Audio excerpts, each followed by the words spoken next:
जाएंगे तो पूरा आपको जीवन भर के लिए याद हो जाएगा, कभी भी आप नहीं भूलिएगा, बुढ़ाड़ी में भी आपको याद रहेगा, आप कभी नहीं भूलिएगा। मेरे बात को बढ़िया से सुनिए और पूरा के पूरा याद कर लीजिए। आपका इसमें से 2 मार्क्स के आपके एग्जाम में, चाहे 10th वाले हो चाहे 12th वाले हो, एकदम श्योर है आएगा तो आएगा। तो पहले हम जानेंगे खनिज। खनिज को अंग्रेजी में मिनरल्स कहते हैं। तो कहेंगे कि पृथ्वी के अंदर से निकाले गए वे सभी पदार्थ जिसमें विभिन्न प्रकार के अशुद्धि हो उसे खनिज कहते हैं। जैसे पृथ्वी के अंदर से धातु वतु निकालते हैं तो उसमें अशुद्धि पाया ही जाता है, तो वही कहेंगे कि पृथ्वी के अंदर से निकाले गए वे सभी पदार्थ जिसमें विभिन्न प्रकार के अशुद्धि हो उसे खनिज कहते हैं। फिर से एक बार सुन लीजिए, पृथ्वी के तल से निकाले गए वे सभी पदार्थ जिसमें विभिन्न प्रकार के क्या हो, अशुद्धि हो, उसे खनिज कहते हैं। बताइए आया कि नहीं आया समझ, कमेंट करके जरूर बताएं कि आया कि नहीं आया समझ में। 2 नंबर है अयस्क। अयस्क को अंग्रेजी में ओर्स कहते हैं। तो जब हम खनिज निकालते हैं तो उसमें अशुद्धि पाया जाता है, तो हम चाहते हैं कि कम खर्च में जे तरी हो उस पर हमको धातु आसानी से प्राप्त हो जाए। तो वही ये होता है कि कहेंगे वे खनिज जिनसे कम खर्च और आसानी से धातु प्राप्त हो जाए, वे खनिज जिनसे कम खर्च और आसानी से धातु प्राप्त हो जाए उसको अयस्क कहते हैं। जब खनिज निकालते हैं तो उसमें अयस्क अशुद्धि पाया जाता है, तो हम चाहते हैं कि कम खर्च में और आसानी से हमको धातु मिल जाए, तो वही अयस्क कहलाता है। और अयस्क हो गया। अब अयस्क में जो अशुद्धि पाया जाएगा तो उसको कहते हैं गेंग। अयस्क मान लीजिए कपड़ा नया खरीदे, नया पहने, तो वो हो गया अयस्क। अयस्क पहन के घूम रहे हैं तो उसमें मैल पड़बे करेगा, तो मैल पड़ेगा तो वही क्या कहलाता है, गेंग कहलाता है। तो वही बोलेंगे ना कि अयस्कों में उपस्थित अशुद्धि को क्या कहते हैं, गेंग कहते हैं। मेरा कपड़ा अयस्क हो गया, कपड़ा में जो मैल पड़ा वो गेंग हो गया। अब ये आया कि नहीं आया, 3 गो आया कि नहीं। जो पृथ्वी के अंदर से निकालते हुए सभी पदार्थ जिसमें विभिन्न प्रकार का अशुद्धि होता है उसको खनिज।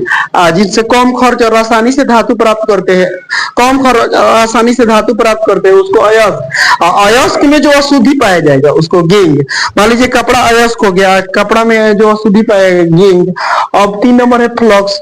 तो अयस्क मेरा कपड़ा, कपड़ा में जो अशुद्धि माने मैल है जो गेंग है, गेंग को दूर करने के लिए हम सरफ डालते हैं तो वे हो जाता है फ्लक्स। कहेंगे अयस्कों में, इसका फ्लक्स का डिफिनेशन बोलेंगे कि अयस्कों में उपस्थित अशुद्धि को दूर करने के लिए, अयस्कों में उपस्थित अशुद्धि को दूर करने के लिए जो बाहरी पदार्थ मिलाते हैं उसी को कहते हैं फ्लक्स, उसी को कहते हैं फ्लक्स। माने कपड़ा हो गया मेरा अयस्क, अयस्क में जो मैल पड़ा, कपड़ा में जो मैल पड़ा वो गेंग, गेंग को दूर करने के लिए सरफ डालते हैं तो वो हो गया फ्लक्स। अब रहेगा स्लेग। तो स्लेग होता है ना कि जैसे कपड़ा मेरा अयस्क बताए, मैल जो है वो गेंग हो गया और जो उसमें सरफ डालते हैं वो हो गया मेरा फ्लक्स। जैसे ये सब तीनों कपड़ा मैल सरफ को पानी में डाल देते हैं तो एगो फेन हल्का झाग बनता है, वही होता है स्लेग। तो इसका डिफिनेशन होता है कि अयस्कों में उपस्थित अशुद्धि को दूर करने के लिए, अयस्कों में उपस्थित अशुद्धि को दूर करने के लिए जो हम बाहर से पदार्थ मिलाते हैं, बाहर से पदार्थ मिलाते हैं तो एक हल्का द्रवणशील पदार्थ का निर्माण करता है। माने वो हल्का होता है पानी से और द्रवणशील पदार्थ का निर्माण करता है, उसी को कहते हैं स्लेग। बोलिए आया कि नहीं आया, कमेंट करके जरूर बताएंगे कि हाँ आया कि नहीं आया। फिर से उसके बाद धातु कर्म। धातु कर्म को अंग्रेजी में मेटलर्जी कहते हैं। ये सब सारी क्रिया करते हैं तो हमको शुद्ध धातु प्राप्त होता है, तो उसी को कहते हैं धातु कर्म। यानी अयस्कों में उपस्थित अशुद्ध, अयस्कों से शुद्ध धातु प्राप्त करने की प्रक्रिया को धातु कर्म कहते हैं। फिर से एक बार बता दें, अयस्कों से शुद्ध धातु प्राप्त करने की प्रक्रिया को धातु कर्म कहते हैं।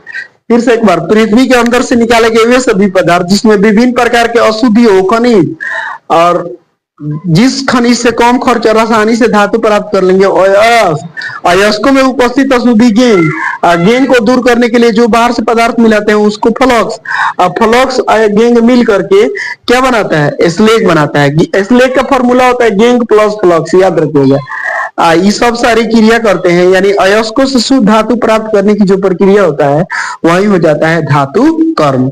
तो बोलिए आप लोग को आया कि नहीं आया समझ में। ऐसे आया वीडियो अच्छा लगे तो लाइक करें।